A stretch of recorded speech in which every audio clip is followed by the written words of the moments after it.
I'm curious about your background, sort of how you got here. I was born in Israel. I grew up in England, in Belgium, so I have some French accent. I was an electrician technician by trade in high school, was 4 years in the army, 2 degrees in college, one that was computer science, and I did industrial management. With the industrial management combined with the computer science, I actually joined my first entrepreneurship with 4 other founders and founded the first company in 1998 called Demantra.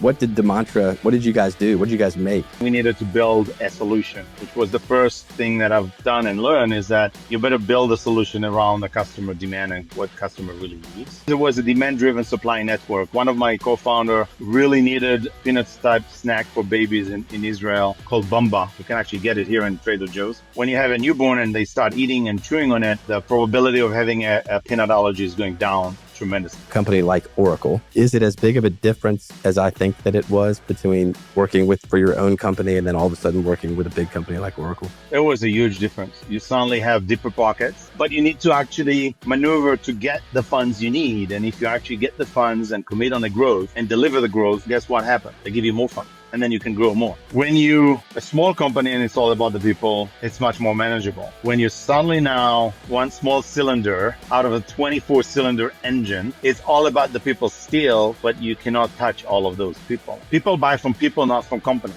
And if you think about it this way, and you treat your employees and your salespeople the best, and they treat the customers the best, and therefore that connection is very, very unique. We talk about it all the time in my company. Like you said, people buy from people and they buy from people that they like, not necessarily always based on price or one differentiated value proposition against competition. And that is such a great example of the power of relationships. I love it. I found out that you can educate people on complex things, but what happened once they being promoted or once they leave the organization, if it's not easy enough, people stop using it. I think that we've been selected mostly because of our amazing connectivity, because we're using cellular and because we're using batteries that needs to be replaced every 5 years. And we have no wires, true wireless, not using Wi-Fi, but wireless. The connectivity is 100% on cellular. Typically, that's why they purchased it. You've done more than most of us entrepreneurs will do several lifetimes. Do you feel like that's a fair synopsis? We could never get all of your values, but does that sort of summarize a lot of the lessons that you've learned along the way as you've been building these unbelievable organizations? If I will listen to our podcast and I'll hear about those, I will say, oh, wow, those words are really important to me as well. That's really true. But how do we then pour value into them? Because if you're just not saying it's all about the people, we could all agree, but how we do it, what we do. And I think that's linking to vision without execution is hallucination. So your vision is that it's all about the people, but you don't do enough for your employees. Well, then the execution will not be there and they will not treat their customers. When people say, what is the one thing that you believe you're great at? And I believe that I'm great at hiring amazing people. That's what I'm good at. Maybe I should have been in HR. All right, guys. Today I had the chance to sit down with Guy Yehiav of SmartSense. Guy's one of the most successful technology entrepreneurs of our time. Really, really smart guy. Sold his first company to Oracle, stayed on board, has since built 2 other companies, including SmartSense, where he is now. Had a really cool discussion with Guy. Was able to pick his brain about why he thinks that he and his companies have been so successful, and also get his thoughts on the future of his current industry, which is the Internet of Things and sensors. And Guy's vision about the future and whether our refrigerators and coffee makers will be talking to us is just really interesting. I enjoyed it. You guys will too.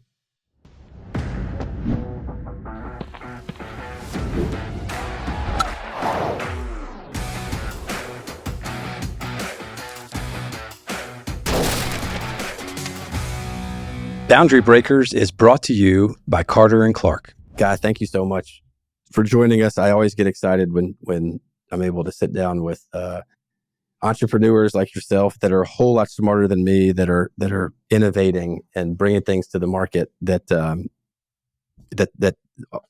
can sometimes be difficult to even imagine can work. So, but before we jump in and talk about some of those great innovations, I'm curious about your background, like just sort of where you grew up and, did you go to school and that type of stuff, just how you got here.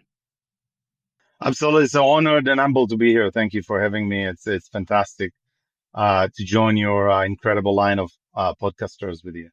I was born in Israel. I grew up in England, in Belgium. So I have some French accent in my accent. And then for the last 27 years, I've been in Boston. So my accent right now, it's a South Boston accent. It's a mixture. I grew up, was an electrician technician by trade in high school, was 4 years in the Army. And after that, I did 2 degrees in college, one that was computer science. And then I wanted to create a more practical degree or something that I could do with my hands and my wetware combined with the computer science. And I did industrial management. Wow. And with the industrial management combined with the computer science, I actually joined my first entrepreneurship with 4 other founders and founded the first company in 1998 called Demantra. Okay. Awesome. So that's really interesting. Computer science and industrial management. So what did what did you guys do? What did you guys make? So we had a great idea and we had already customers, and then we needed to build a solution, which was the first thing that I've done and learned is that you better build a solution around the customer demand and what customer really needs rather than building it in a shell. But what it was a demand-driven supply network. One of my co-founder really needed, there's a peanuts type snack for babies in Israel called Bamba. You can actually get it here in Trader Joe's. And because when you have a newborn and they start eating and chewing on it, the probability of having a peanut allergy is going down tremendously. And so he went to pick it up at the store, and guess what? It was out of stock. And he really needed that. His wife was angry that day, and he had to bring it. And so he was so pissed. I said, how come such a high demand product is not on the shelf? This is how his idea came to mind on a demand-driven supply network. And I don't know if you read the book, The Target, or It's Not Luck, which is the second book of The Target. And it was all about taking supply chain as we knew it, total quality management in the 90s, and turn it around saying, hey, rather than maximize the units of batch, minimize the cost on it per batch, and then ending up with tons of inventory that no one buys, how about you switch it to demand driven, look at what is the demand signals, and then from that moment, take safety stock and build accuracy on the demand side, and then build this sales and operation planning around it all the way to production. Demand-driven supply network was a term that was coined by AMR, that was acquired by Gartner afterwards as an analyst. And we helped them coin that term and help them bring that to market at the time. That was 1998. Wow, that's interesting. So, yeah, so sort of instead of trying to guess and maybe be reactive when things are out of stock and buy more of a proactive approach to managing peanut snacks, not just peanut snacks, but managing products, managing supply as seen on the peanut shelf in Israel, right? Correct. Exactly. Yeah. And the idea was, high velocity, fast moving items, it's easier. But we saw our solution to also intermittent time demand signals. So like high complexity medical devices. Well, you sell 5 of those a year. Well, how many do you need? What component? What's configuration? What's customization? So we build a lot of those solutions over the time with clustering type of demand, accuracy of forecast, and we took it to the next level. And then in 2006, I sold that solution to Oracle. Oh, wow. And we grew tremendously in Oracle. And if you go to Oracle website, you'll still see Demantra as a brand. How many years? Almost 20 years after. So that's fantastic. So that brand still stands. That brand still stands. Yes. Wow, that's, I suppose, a testament to the strength of what you built. That's really cool. So did you stay on? Did you have to stay on, or did you elect to stay on with Oracle, or was that the end of your time with Demantra? So I was at Oracle for 4 years, and it was really a learning and training exercise for me. I never learned about corporate America. Influence through the ranks, and I learned a lot through that, and it was frankly a great experience, amazing company. And after about 4 years, decided to go and build a new company and doing different mistakes, not the same mistakes as my first company. Yeah. And we built up with a few buddies of mine another company called Profitect, and it started in 2010. Wow. Well, real quick before we get, I love it, and I want to dig into that just briefly. But I'm curious. I mean, that's obviously a huge change going from being an entrepreneur in a startup where very few people, you got to do a lot of things. I've been there to a company like Oracle. You had very positive things to say about your experience. Was that a big adjustment? I mean, I guess talk briefly just to the difference. Is it as big of a difference as I think that it was between working for your own company and then all of a sudden working with a big company like Oracle? Yeah, it was a huge difference. You suddenly have deeper pockets. We always laugh that we have deeper pockets but shorter hands, so you couldn't get to the deep T-Rex. pockets. Yeah, T-Rex. Yeah. Yeah. But you need to actually maneuver to get the funds you need, and if you actually get the funds and commit on the growth and deliver the growth, guess what happened? They give you more funds, and then you can grow more. And so we grew just tremendously on a continuous basis. As a matter of fact, I'm in touch with all of my management up till today. As a matter of fact, I'm going to see one of them next Monday. Wow. And I have a few colleagues at the president level from Oracle still up until today. Wow. I believe that it's all about the people, and that took me, through the first company that I built, took me a while to get that understanding that it's all about the people. So when a small company and it's all about the people, it's much more manageable. When you're suddenly now, one small cylinder out of a 24-cylinder engine, it's all about the people still, but you cannot touch all of those people. And so the idea was, how can we enable an engine of 2,000 salespeople to engage with our prospects and sell the mantra to the mass, compared to in the before acquisition, we had 6 salespeople, and we could actually touch everyone and do training on the fly in an informal way. So we had to build a lot of motions, process, make it not complex, right? You cannot be complex in having 2,000 people selling you stuff. But we were very successful because our customers, because of the way that we touch our customers, and we believe it's all about the people, which means people buy from people, not from companies. And if you think about it this way, and you treat your employees and your salespeople the best, and they treat the customers the best, and therefore that connection is very, very unique. And just an example was, about 2 weeks after we were acquired by Oracle, we were invited to Oracle Sales Kickoff, and it was in Las Vegas. And I remember we brought customers to that. We didn't know better. Hey, there's a conference. We're bringing our customers. We were the only one that brought customers to Sales Kickoff. So the audience was salespeople. Well, in the evening, they brought in John Fogerty and his band. And it was so great. I went to Kit Block at the time, the EVP of Global Sales at Oracle, and says, I'm so happy that you guys acquired us.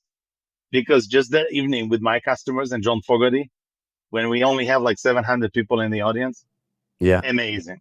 Wow. And then our customers told the salespeople of Oracle how amazing the mantra demand-driven solution is.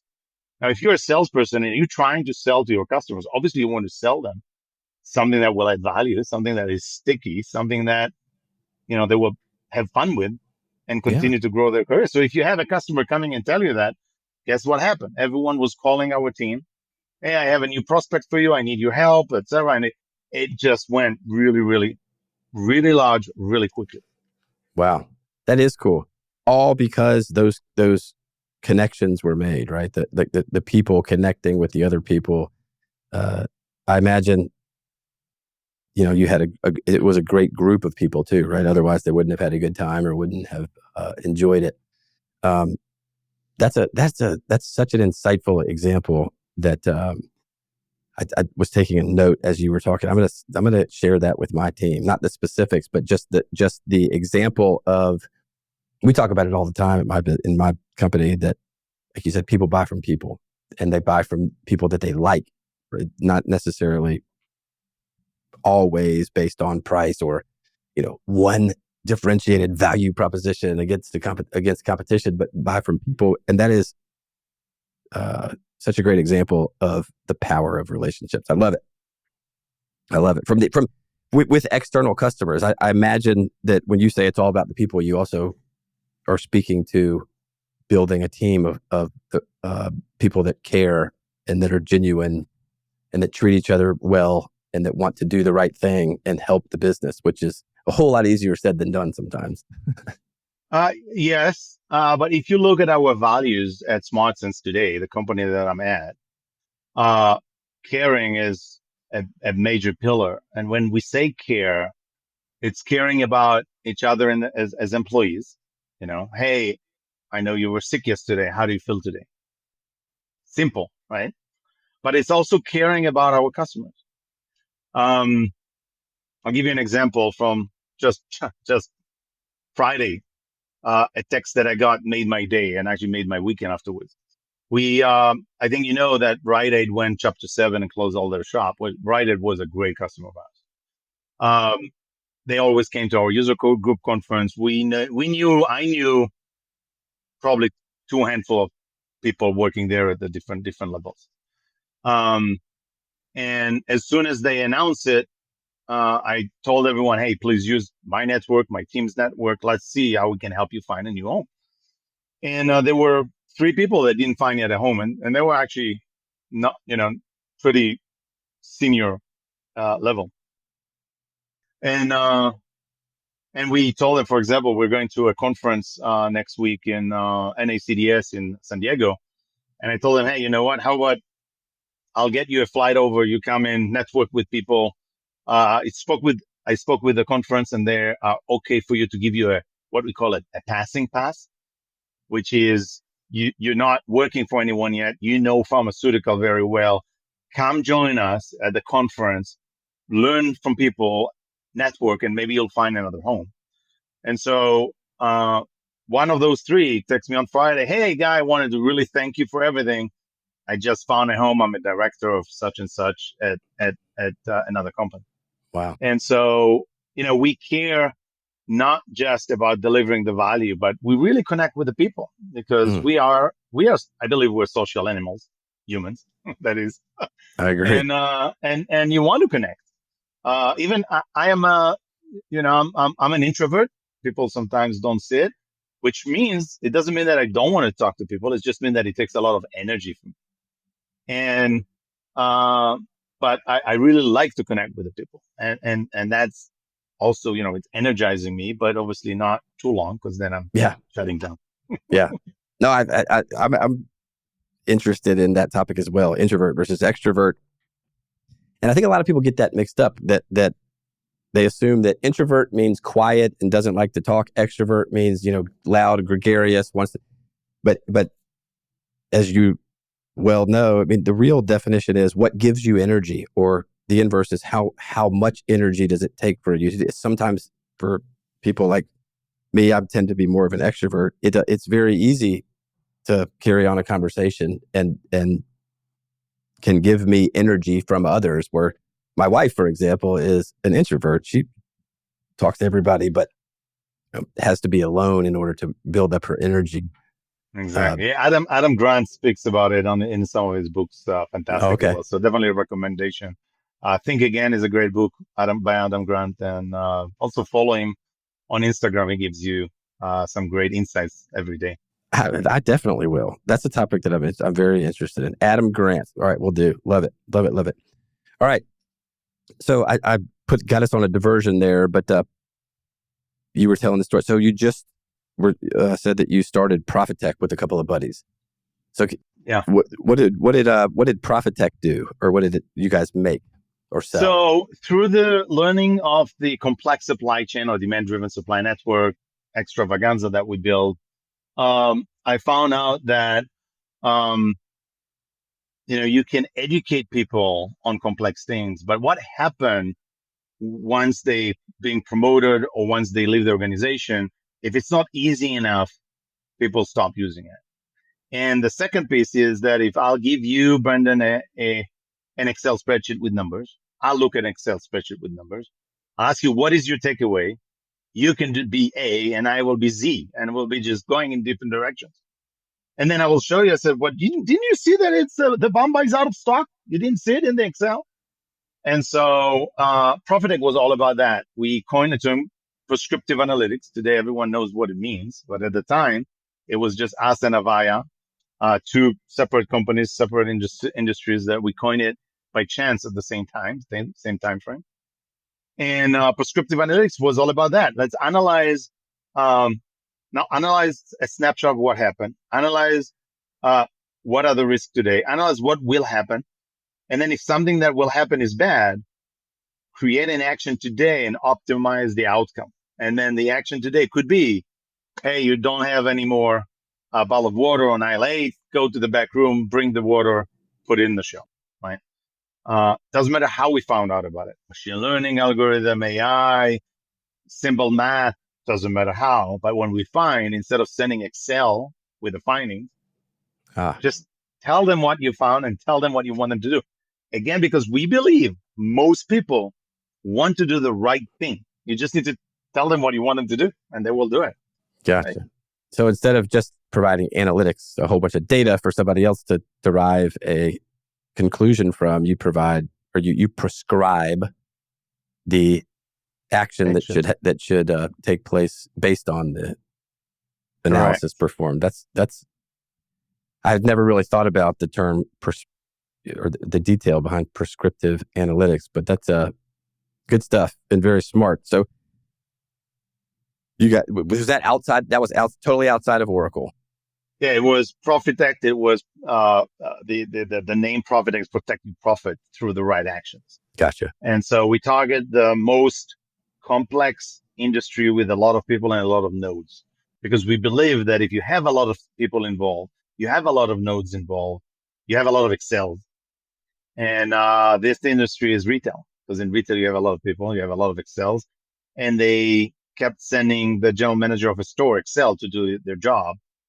But she look at it at the end of the day and make decisions, and maybe it was not the right decisions to make, right? And so how do you then create what we call excellence in the ordinary? By the way, that term didn't catch, but the idea about this term or brand was let's help them create excellence in the ordinary. So they will do the best to optimize outcome every day. That's the idea. Excellence in the ordinary. It didn't catch, but prescriptive analytics did. So I love it. And so we grew that company nicely with some fantastic brand names in retail. Retail across the board: fashion, fast moving, slow moving, automotive, grocery, restaurants, and then we sold it to strategic partner of ours, Zebra Technologies. And so just in 2019, we sold it. And then I was there, the head of software side of the software hardware of Zebra for about 3 years. And after about 3 years, I left. The idea was to retire, but it didn't happen. Yeah. That's it. That's in some of us, right?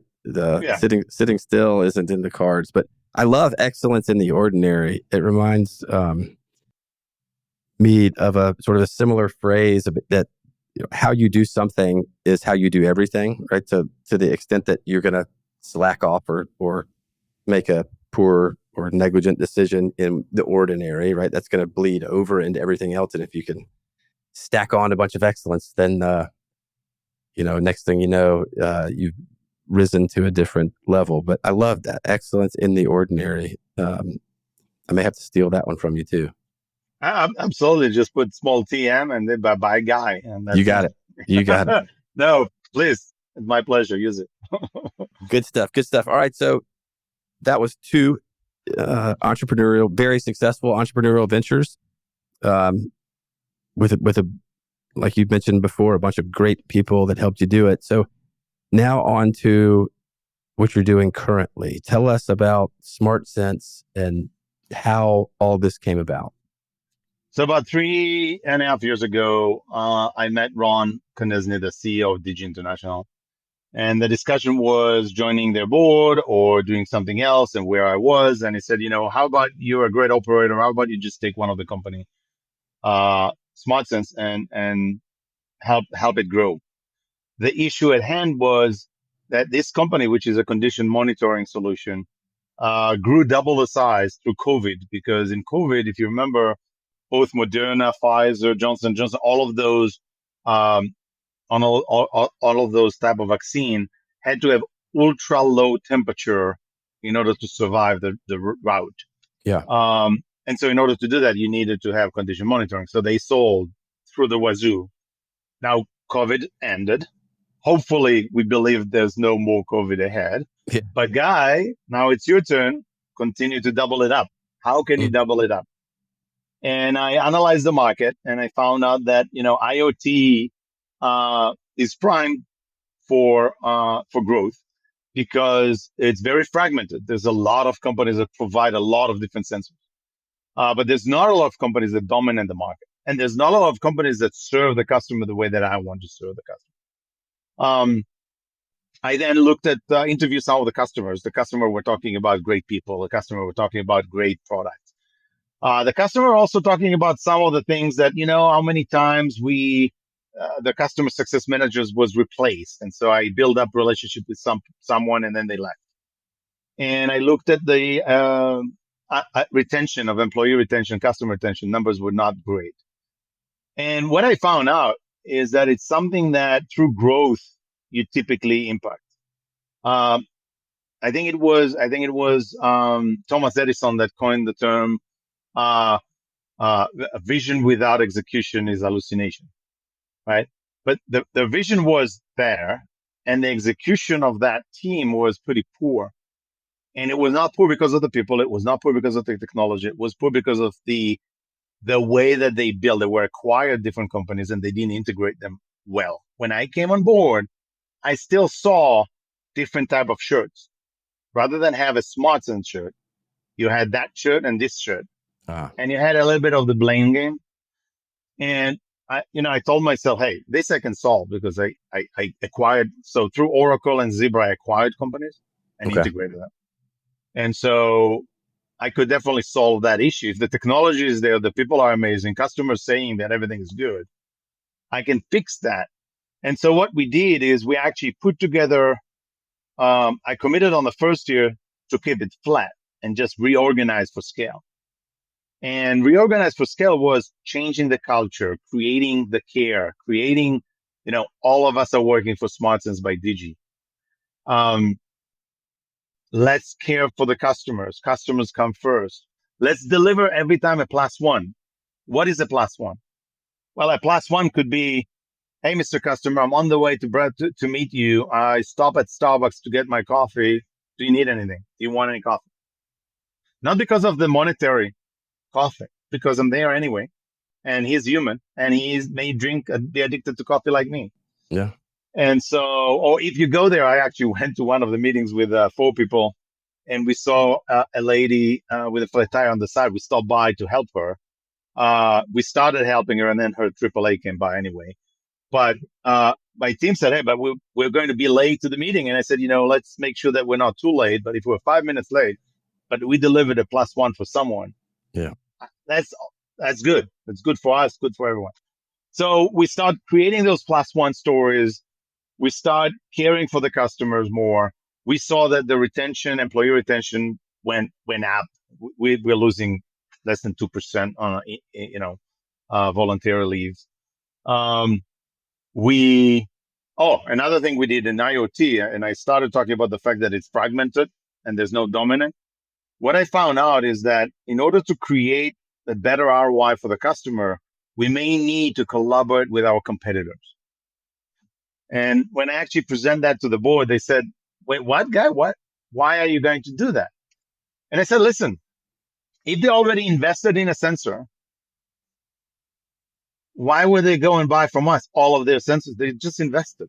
Yeah. But if we integrate with that sensor, we can provide them much more value. Of course, we will charge them. We will not lose money, but they don't need to buy the sensor that they already have. Yeah. And so we start being certified on other competitor pressure differentials, CO2, close open, wet, now a rope for wet humidity. We have our own, but we could do it with competitors as well. And what we found out is that we start owning more and more of the IoT of our businesses, of our customers. So if before we were just in the temperature monitoring space, suddenly we heard, hey, you know what? I have a clean room and my pressure differential is losing batteries every 3 months, and just replacing batteries is so much labor. Do you have any better solution? We said, yeah, we don't, but I have a competitor of mine that have a great sensor. You can buy it from them or buy it from us, and we'll install it, and it will be all on one IoT backbone. Yeah. So you don't need, like at home, that's another issue. When I built my house 4 years ago, I have a lot of IoT application. I have 2 IoT applications for LEDs. I have Sonos for music. I have all kind of shades. I have 3, I think, shades application Yeah. and lights. And it's like, why? Right. Why I cannot have just one Google or one aggregator that will take all of it and provide me with something easier? And so that's what we wanted to do for the commercials. I love it. I love it. And so just so the audience is clear, we sort of jumped right into the IoT, what IoT is and what SmartSense does. And so my understanding, so you correct me if I'm wrong, but what you guys do, and when you refer to IoT, Internet of Things, that you guys sell and provide sensors that you put on objects that are typically, obviously inanimate, but you would not be able to get any remote data or information from. And because that after the application of that sensor, you have now connected it, to the internet, if you will, and you can receive intelligence and data or communication from that based off of whatever it is you want to monitor, right? Whatever condition that you want to monitor. You mentioned if there's water on the floor, or something is open or closed, or how hot it is or cold it is. Is that a fair synopsis? Fairly fair. What you just said is create the connectivity and the visibility, which I'll talk about that. But we are going a step further and provide prescriptive analytics.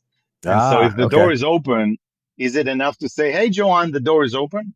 Or is it better to say, hey, Joanne, on aisle 8, the end of the aisle on the right, there's a door that might be open, or it could be also a gasket that is broke and fell. Can you check? Right?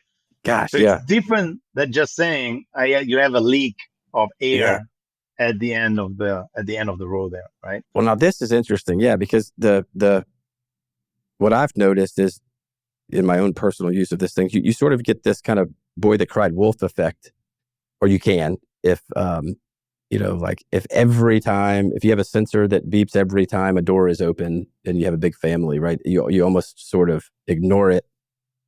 But there's no way to differentiate a scenario where you get a notification that the door is open and you need to do something about that. That's an issue. It's not ordinary. And so if what I understand is correct, you guys are building or have built a system that provides much more intelligence, not just the state of something, but the state of something combined with, is there anything that I need to do about it? Correct. So I'll give you an example. So this sensor is a sensor that you put in a refrigerator or freezer in a grocery shop or restaurant, right? And so it will have humidity and temperature, and it will also has accelerometer, so it knows if it moves. So if you put it on the door, it will know the door open, the door closed. Okay. But if you have a 12-foot of that refrigeration, we put 3 of those. We put left, right, and middle. You may have 2 or 3 vents. And so we then check the temperature all the time. These amazing tools are sending this data to a cellular tower, not Wi-Fi. So that's another thing that we've learned. Wi-Fi is very spotty. And by the way, if there's any power outage, guess what happened? There's no Wi-Fi. But cellular, it's the first thing that the government will fix if there was a tornado or a hurricane, because communication. And you will have it very quickly, or it didn't even fall. fall apart.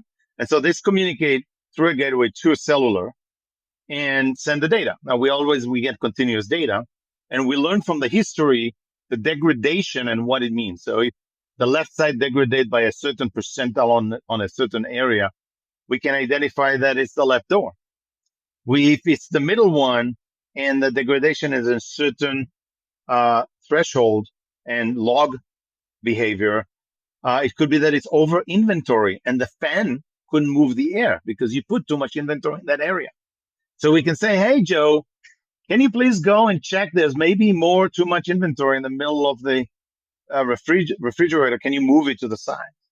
So we will be very accurate. But most importantly, we can identify freon leak, which is major impact to the environment and a big fine for the grocer. Because the freon leak, it's based on where it leaks.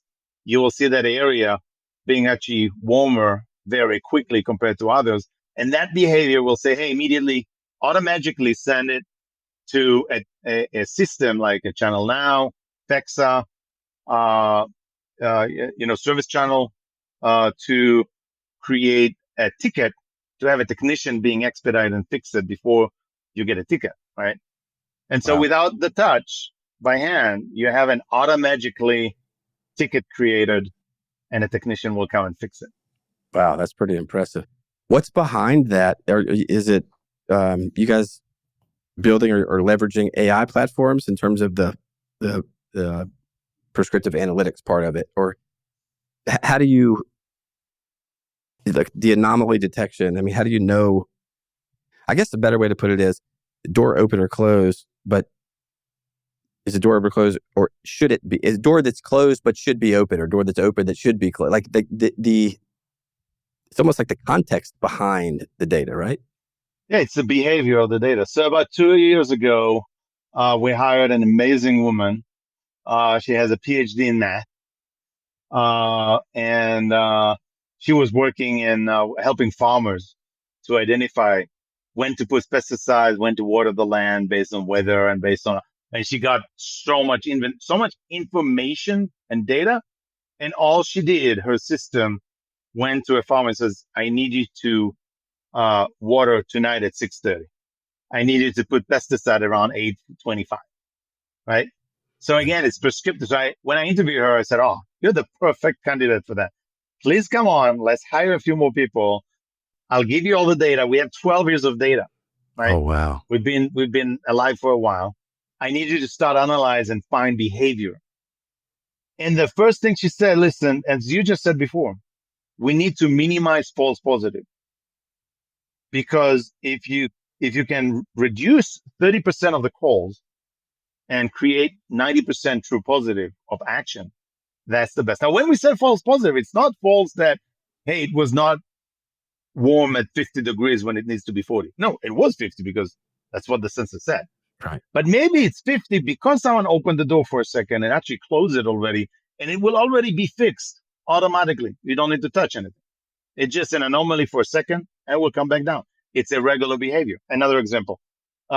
Thursday at 12 o'clock, you will load the walk-in, right? A walk-in refrigerator. So if you load all the inventory, well, guess what happened? The door is open for a while when you load it. What happened to the ambient inside of the walk-in?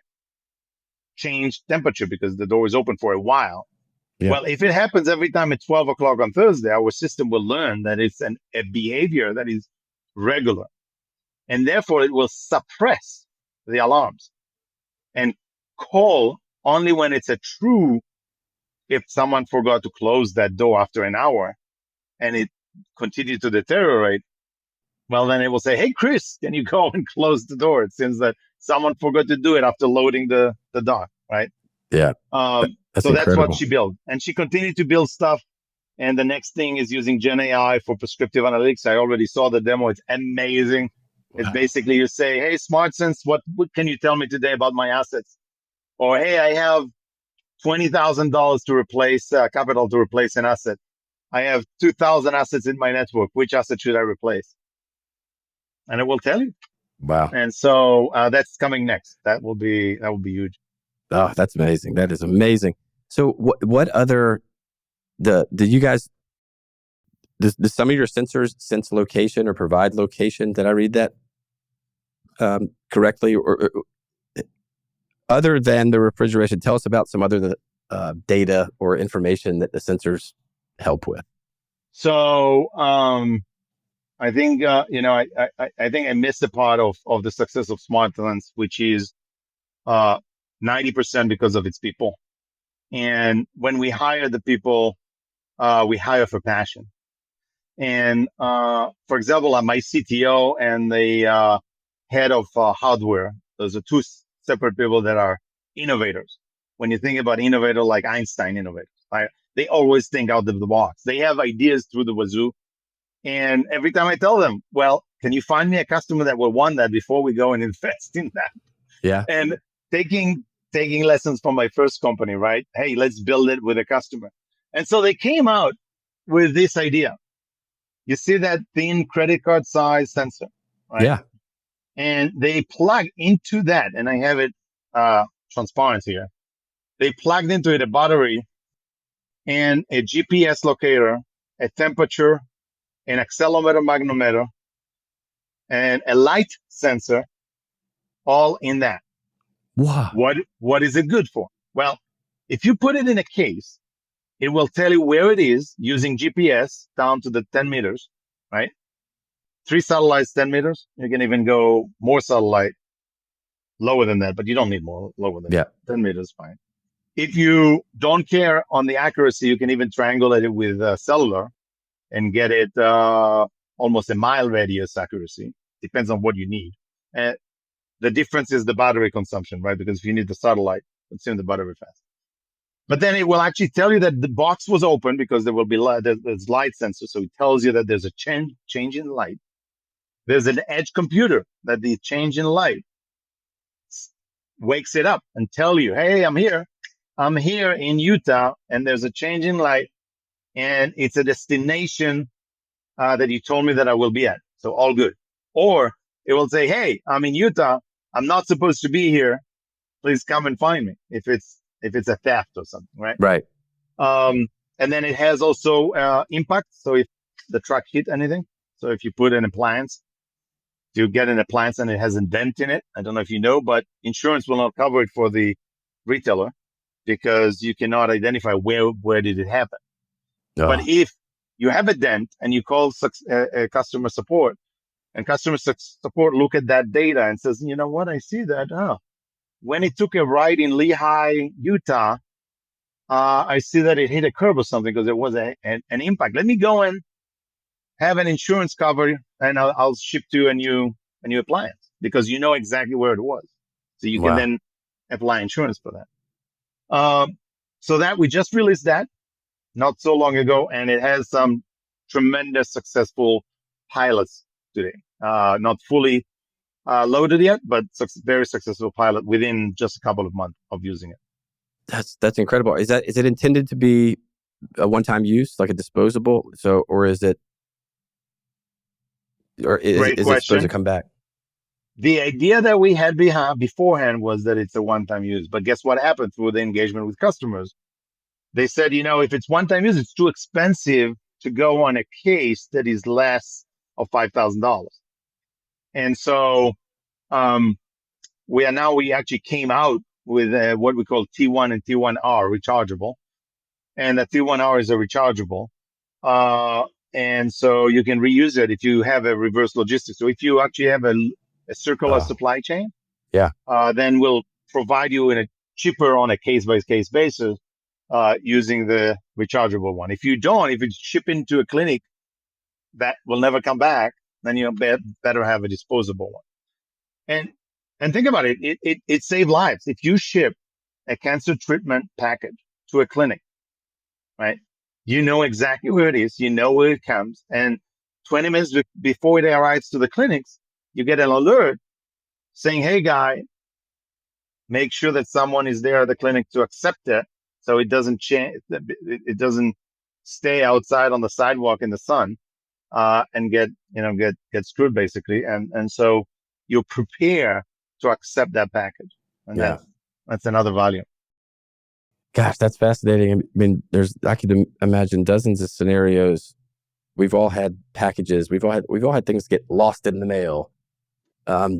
but something like cancer treatment, being able to tell within 10 meters exactly where it is, but also has it been spoiled? Has it been opened? And, what's going on?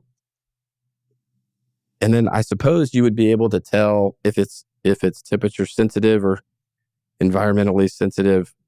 You could essentially track its journey, even if it did get lost, to determine or confirm that everything is still okay. But that I could see the value, tremendous value.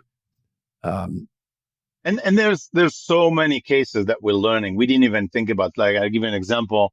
We just started a full, not a pilot, but a full rollout, what we call, with a large grocer, because their IT said, how many times we ship to stores a point of sale system, and we schedule a technician to come and install it. But the store tells us, hey, we never got it. Now, no one steals it. Just didn't arrive. It got to a different store maybe. Yeah. And so with that, they actually found out that 5 times out of 10, which is a lot. 50%? It didn't arrive to the store in the first shipment. It arrived in the second and third. But at least now they know, hey, it's still on the truck. They didn't accept it. It now rerouted to the store. Let's schedule the technician to come tomorrow because it's not there yet. And so they save money by, streamline the installation and the people to go and take care of it. Which is, we didn't even think about that scenario when we built it. Yeah, that is, that has my wheels turning, thinking about all the different things that all the waste that could be eliminated, given that intelligence. So, there's a million questions that I want to ask about this. I'm trying to be thoughtful and respectful about time, but you mentioned the importance of being able to adopt or integrate competitor sensors, and the lack of, it being very fragmented, the lack of any really dominant player. Have you guys found that is it the use of the platform or the operability of the platform? What is it that is sort of the determining factor for either the use or the selection of these sensors in the market, in terms of from the customer's perspective? In other words, is the most important thing that you've got a simple, easy to use platform where you can get all this data, or is the most important thing that you've got to have the latest, greatest, best sensor? Because if you don't, they'll go with somebody else, and nobody cares about the platform. So I'll tell you what I've learned. I think that we've been selected mostly because of our amazing connectivity, because we're using cellular and because we're using batteries that needs to be replaced every 5 years.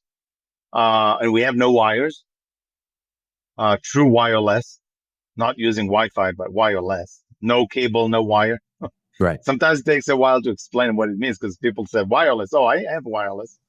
Yeah. But because it's the connectivity is 100% on cellular, typically that's why they purchase it.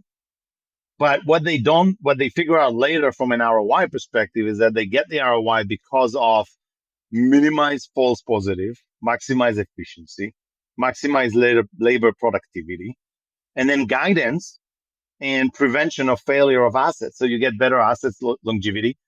Your refrigerations and freezers are working longer because they're fine-tuned, because we tell them how to tune them and when. And so they get the ROI that they get is much, much larger than what they thought. What happened then is that our buyers and our users typically get promoted because that's the best project in their company. And it's just really fun to see it. The way that we also do it in a scale, because we are a large company by now, and we continue to cater to each customer with a customer success manager and a whole team around it in an automatic fashion, is that we give the autonomy very deep in the organization, a power to choose, power to make decisions. I always am a believer that it's better to make the wrong decision faster in front of the customer than not making any decision. Now, you need to put that with guardrails, because what I just said, you could say, oh, that's crazy. Well, okay, you have guardrails, right? You cannot just expect, oh, I'll give you all of the sensors free. No, that's not. There's guardrails for that. But I want them to make the decision in front of the customer in order to empower the customer to get more value from us, right? And so when you do that, and if they made mistake, you say, okay, there's no penalize. Let's learn from it, and let's not make the same mistake. Let's make different mistakes. And so on a continuous basis, the organization continue to grow, and the elasticity of it continue to grow, and the value that we provide the customer. In the beginning, about 2 years ago, we did, I don't know, 6 enterprise business review a month. This last month, we did more than 60. And we have the same amount of people, right? Wow. Same Yeah. amount of people. And we're doing it because of automation, templatization, proactiveness, preparation, dry runs.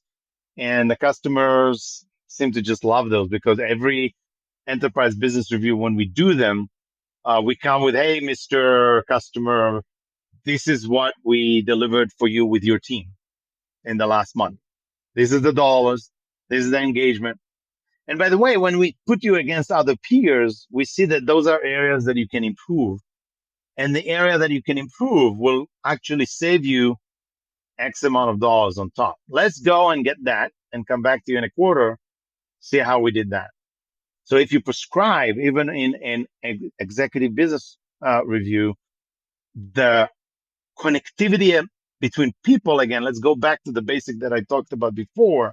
It's all about the people. Just get a +1, because now our customer success managers deliver to the users something they can go to their executive and say, hey, boss, or I hate the word boss.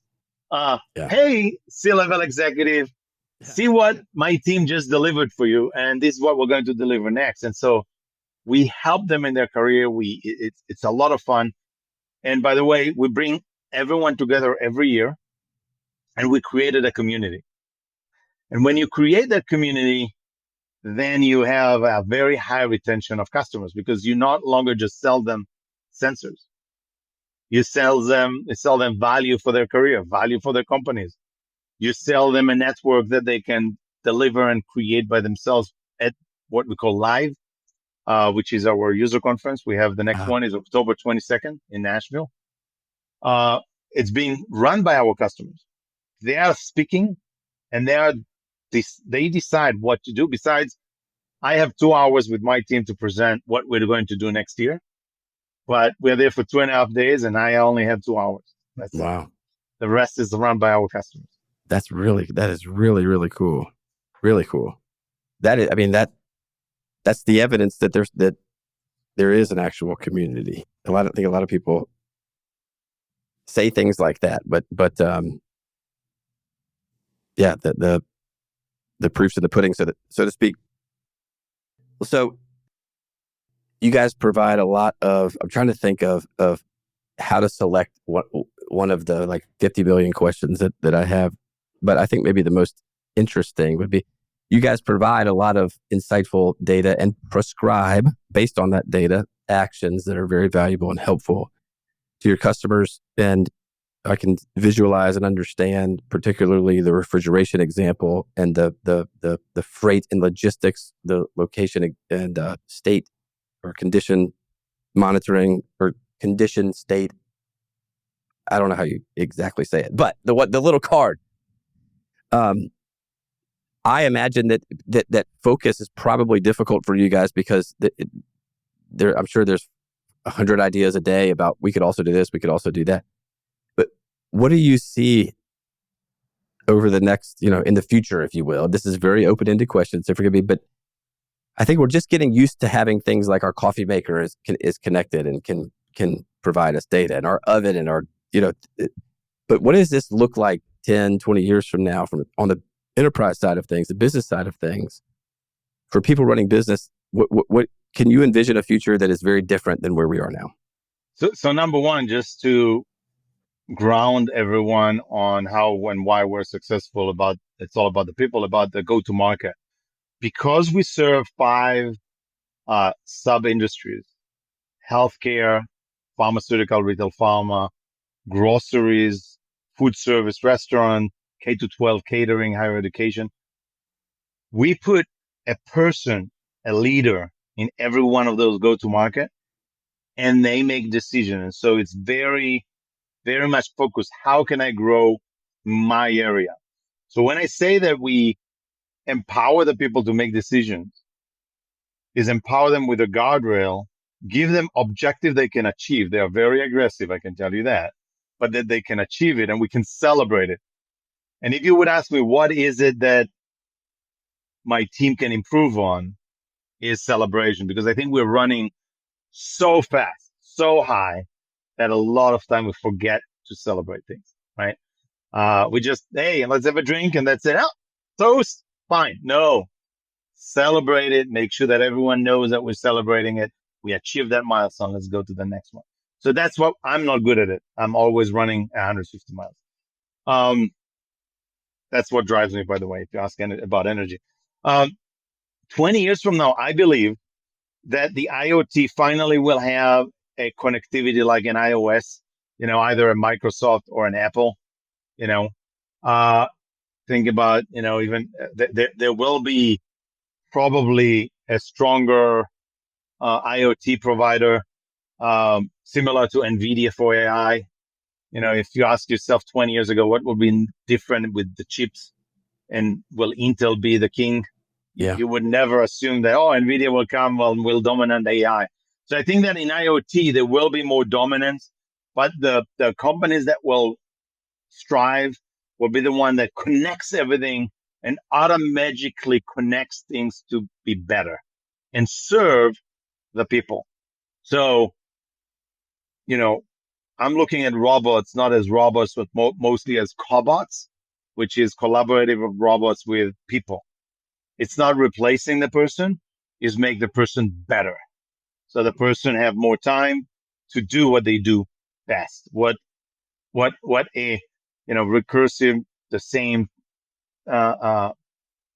work needs to be done. A robot can do it, right?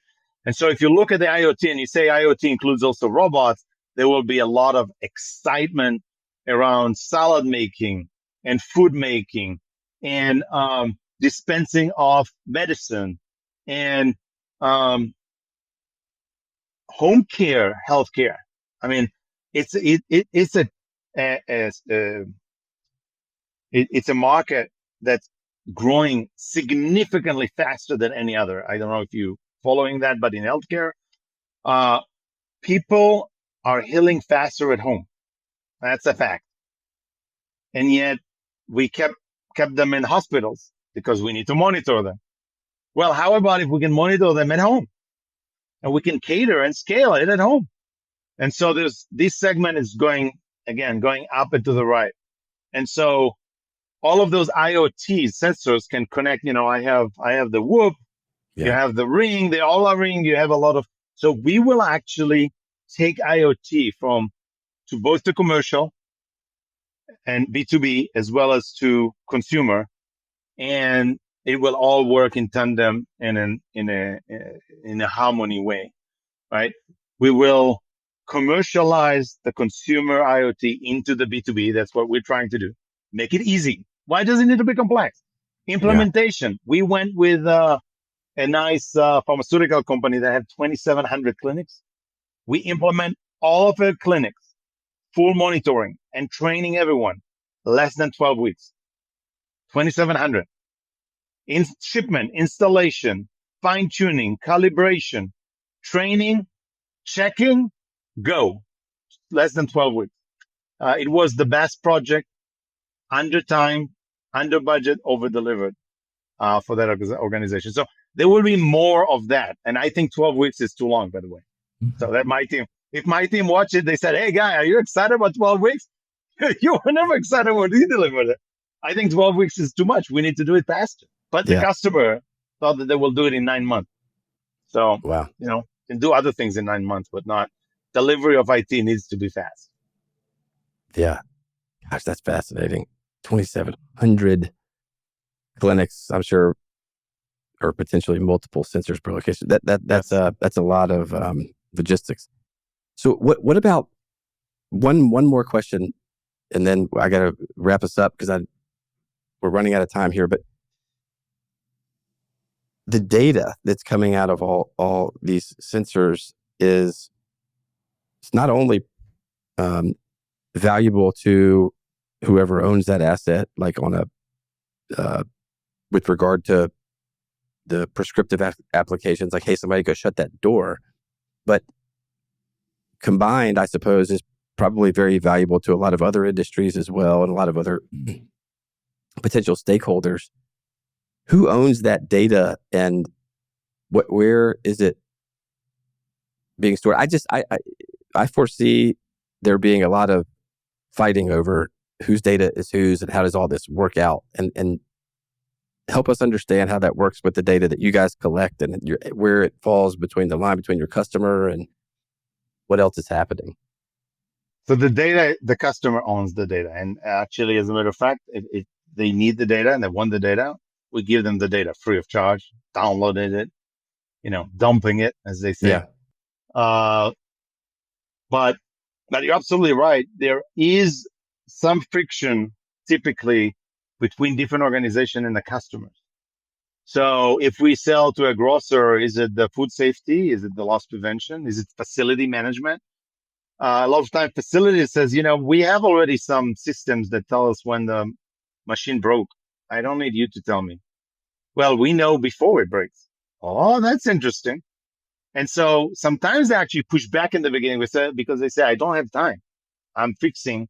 I have a lot of things to fix. I don't need you to tell me that there's more things that are going to break. But when they start seeing it, they say, oh, you know what? You make me more efficient. You make me more effective, because if I fine tune it, the asset goes longer and I'm actually better. And so in the beginning, sometimes there's some friction. Who owns it? Who owns the action? Is it a store operation on the action or food safety on the action? In retail, high fashion, is it loss prevention that owns where the truck is or where my case? So no one steals my high-end fashion, and it end up being on YouTube, on YouTube, on eBay. On eBay. Yeah. Or is it supply chain that owns it? Who owns it? Well, once you democratize the data, it can sit in a lot of different organizations without any duplication, because it's on the cloud. It's available for you when you ask. It's available for you in a proactive manner, and it's available for you in a language, pure text, using Gen AI that tells you what the data tells you, rather than ship the data to you and now you need to analyze it. Yeah. And so which is a valuable. Yeah. I'm sorry, I didn't mean to interrupt you. Yeah. But I do think that is an enormous step that's missing from a lot of the, at least on the consumer side, I'll think of the existing solutions, is the contextual information that you guys provide that goes along with that data. Just that the door is open may or may not be useful, but the fact that the door is open and it's unexpectedly open and it's never been open at 12:02 a.m. on a Wednesday or whatever, that's the real value, I think. And so that's really cool that I never thought that, I couldn't imagine that data is even available to be prescribed. So I think it's pretty cool that you guys. Yeah. And then we provide all of those pharmacists and food safety owners and supply chain operator and store operation. We provide them with excellence in the ordinary, which means based on this data, they will always do the best for their company to optimize the outcome. I love that. So I don't know if you've noticed or not, but as you and I have been talking, I've written several notes here that of things that you said that stuck out to me, and maybe sort of values that you have. Early, you mentioned that you always want to make sure to build what the customer needs, not what you think it may or may not sell. And you have repeated a lot of times that it's all about the people, and that's stood out to me. And you have a lot of humility, and you have obviously been extremely successful, but you're very quick to point to the fact that it's the teams that you built that were the creators of that success, not you alone. That you always want to celebrate the wins, which I by the way, these are all things I totally agree with, that I wrote down to make sure that for my own self, my own notes, about delivering a +1, right? If you could ever deliver a +1 to a customer, that wowing a customer in that regard is a huge win. And that you want to try to execute excellence in the ordinary. I'm very fortunate. I get to speak to entrepreneurs and leaders, and I've sort of learned to listen for. If you listen in a certain way, you can sort of hear somebody's values or what they believe and how they run their businesses in the course of a conversation. And these things that you said, like I said, stood out to me, and those are all very admirable things that I am totally aligned on in terms of their importance and how critical they are in business. You've done more than most of us entrepreneurs will do in several lifetimes. Do you feel like that's a fair synopsis? I mean, we could never get all of your values, but does that sort of summarize a lot of the lessons that you've learned along the way as you've been building these unbelievable organizations? First of all, thank you for the kind word. On a day to day, we're just running and doing the best we can. We never stop by and look at it. But I think that if I will listen to our podcast and I'll hear about those, I will say, oh, wow, those words are really important to me as well. That's really true. But how do we then pour value into them? Because if you're just not, so just saying it's all about the people, we could all agree, but how we do it, what we do. And I think that's linking to vision without execution is hallucination.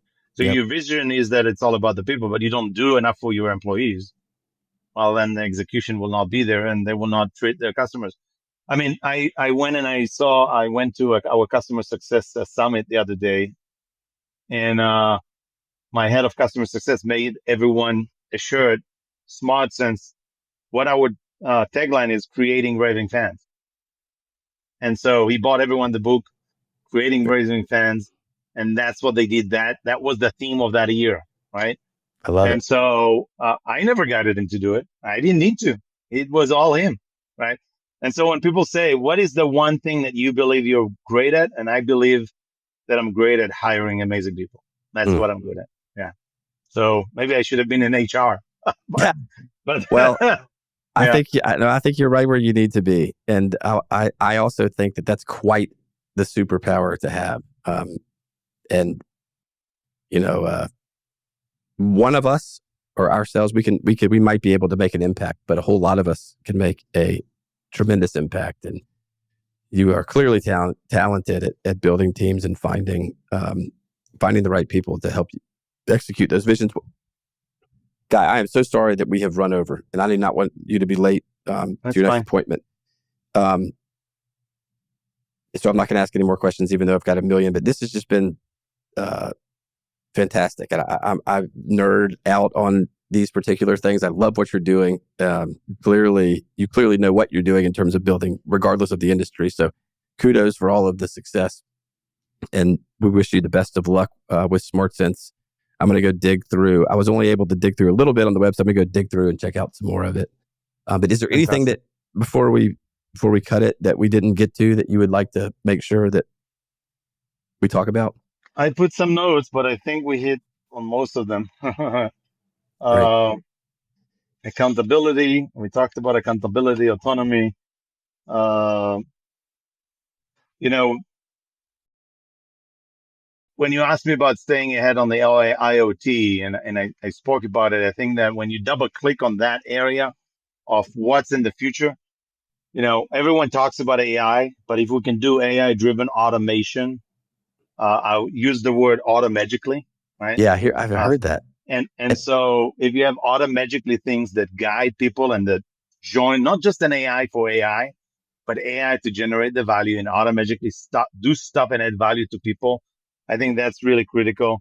Hyper personalized supply chain, real time location services is all about that. Yeah. And overall compliance by design of IoT, because IoT is there to serve the humans, but it's also there to make sure that we're all compliant on all the regulations. When you run a dishwasher in the dish, make sure that the water is reaching the temperature, because otherwise people can get salmonella like that. And that can really hurt people. And so when, when you add value, make sure that compliance, regulated, AI is not just a word. That's kind of a summary of all of it. But we can probably weave it in through the discussion that we had before. Absolutely. Well, you kept saying automatically, and I didn't want to be rude because I heard it. I heard it several times, but I didn't know if it was your accent or if you were doing it on purpose. And so I stayed quiet. But I love that. And I caught it when you were talking. But when you were talking about the customer automatically gets the basically the prescription or the prescriptive suggestions, et cetera. I love it. Well, Guy, sincere thank you. I really appreciate it. If anybody wants to learn more about SmartSense, where do they go? SmartSense.co. Okay. And if you want to join us at the user conference at November 22nd, it's free for our customers. And if you're a prospect who wants to learn, I think it's definitely valuable. For $199, you can join us. And it's November 22nd in Nashville, Tennessee. Fantastic. November 22nd in Nashville. I love it. And smartsense.co. Yes, exactly. Fantastic. Well, so we'll wrap this up. You and your team will be the first to know once my team gets everything together and edits. They'll publish. It'll be on all the major podcasting platforms, and we'll email you a link so you'll get it ahead of time. So you get a heads up. You know that it's been published and that you can share. And if you think of anything, or if you have any suggestions or wants or whatever, please don't hesitate to reach out. And we'll try to get the link to SmartSense website in there too. Fantastic. Yeah. And, if you want another dimension next time, let me know what you want to talk about. I'll join you. It was so fun. I'm shocked that it's more than an hour already. And so. Me too. You are like the perfect podcast guest because you don't ramble and you almost anticipate what it is we should be talking about. So I love it. Thank you so much, Brandon. All right, Guy. We'll be in touch, and I'll stay in touch from afar too, following SmartSense and you guys' success. Fantastic. If you're in Boston, let me know. We'll host you. Absolutely, will do. Same thing. If you're ever in Atlanta, let me know. Okay, will do. All right. Bye. Thanks, Guy. Appreciate it. Hey, everybody. Brandon Ansley, host of the Boundary Breakers podcast. I just wanted to take a second and say thank you so much for all of your support over the last year with the podcast. If you enjoyed this episode, please do me a favor and go hit the like button, rate the episode depending upon your thoughts, and then leave a comment or two. We'd love to hear some feedback. Also, don't forget that there are more than 50 other podcast episodes for Boundary Breakers on Spotify, YouTube, Apple Podcast, or any other mainstream podcasting platform. Thank you guys so much. See you the next episode.